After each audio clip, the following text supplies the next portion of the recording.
ঝড় এলো এলো ঝড়, আম পড় কাঁচা আম পাকা আম টক টক মিষ্টি, এই যা এলো বুঝি বৃষ্টি।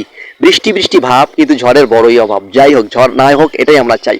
গাছে আম ঝুলছে, আম দেখা যাচ্ছে, কি চমৎকার একটা দৃশ্য। গ্রামের দৃশ্য সত্যি অসাধারণ, দেখতেই ভালো লাগে। আমগুলো পড়েছে, সেখান থেকে আমরা আমগুলো কুড়াচ্ছি।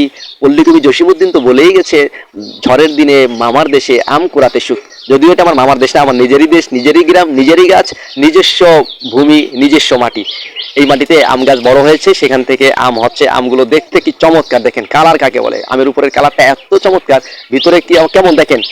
ওয়াও, খরগোশগুলো কিন্তু আম খাচ্ছে। আবার উপর থেকে পাখি ডাকছে। কি যে গ্রামের একটা ফিল, সেটা আমি 100-তে 100 অনুভব করছি।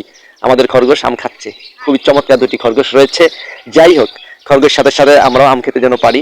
আমি সবাইকে দাওয়াত দিচ্ছি, আপনারা চলে আসেন আমার বাড়িতে, এই চমৎকার আম যদি খেতে চান। যাই হোক, আমি আর আমার আব্বু মোহাম্মদ ইব্রাহিম দুজনে আমরা কি করছি, আম কুড়াচ্ছি। খুবই ভালো লাগছে। আমগুলো আমরা একটা ঝুড়িতে রাখছি। যাই হোক, সবাই বেশি বেশি আম খাবেন, আমের এখন সময় চলে আসছে। বেশি বেশি সবাই আম খাবেন, সবার জন্য শুভকামনা।